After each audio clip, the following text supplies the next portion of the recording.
আসসালামু আলাইকুম রহমতুল্লাহি বারাকাতু। Welcome to my another new vlog. তো আজকে হচ্ছে আমি এই যে ব্লগ করছি, তো তোমরা অনেকে আশ্চর্য হতে পারো কারণ আমি এখানে মেকআপের ভিডিও সব সময় ছাড়ি, আমি আর আমার হচ্ছে বেস্ট ফ্রেন্ড। তো এখানে আমি আজকে ব্লগ ছাড়ছি, তো কারণ আমার মা বাবা দুজনে গিয়েছে হচ্ছে কি জানি এটা ইলেকট্রিক চুলা বলে মনে হয়, হ্যাঁ ইলেকট্রিক চুলা কিনতে গেছে। তো এই জন্য বাসায় আমি একা, আমি আমার ছোট বোন আর আমার বড় ভাই। তো আমার বড় ভাই তো ছেলে মানুষ, সে কী কাজ করবে, এজন্য আমি সব কাজ করতে হচ্ছে।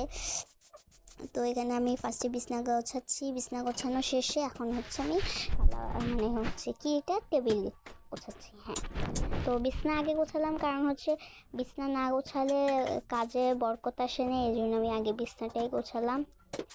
এখানে থালা বাটি হচ্ছে যেগুলো আর কি ময়লা, সেগুলো সরিয়ে সরিয়ে রাখছি। আর এখানে এই এটা টেবিল হচ্ছে পরিষ্কার করে নিচ্ছি।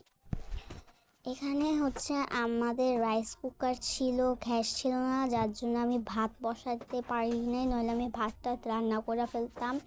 এখন আবার হচ্ছে বাজে 12:30 তো এখন আবার আজানও দিয়ে দিচ্ছে, এই জন্য আমি তাড়াতাড়ি করে সব কাজ শেষ করে ফেলতেছি। তো থালা বাসনগুলো আমি ধুয়ে এই যে রাখছি।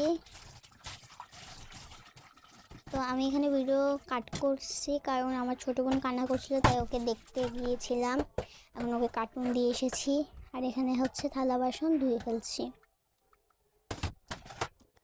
তো থালা বাটি সব ধুয়ে আমি এবার হচ্ছে কি আমার ফোন দিচ্ছে মোবাইলে, তাই হচ্ছে মোবাইলটা একটু নষ্ট, মানে ভিডিওটা একটু নষ্ট হয়ে গেছে। তো এখানে থালা বাটন বলতেছি থালা বাসন আমি ধুয়েছি, তারপরে থালা বাটি পরিষ্কার করে সব জায়গায় রেখেছি। এগুলো সব কাজ টাজ কইরা তোমাদের সাথে কথা বলতে আসলাম।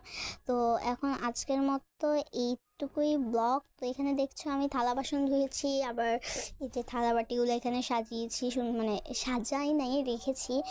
তো আজকের মতো এতটুকুই ব্লগ। আল্লাহ হাফেজ, আবার নিউ ব্লগ দিব তোমাদের।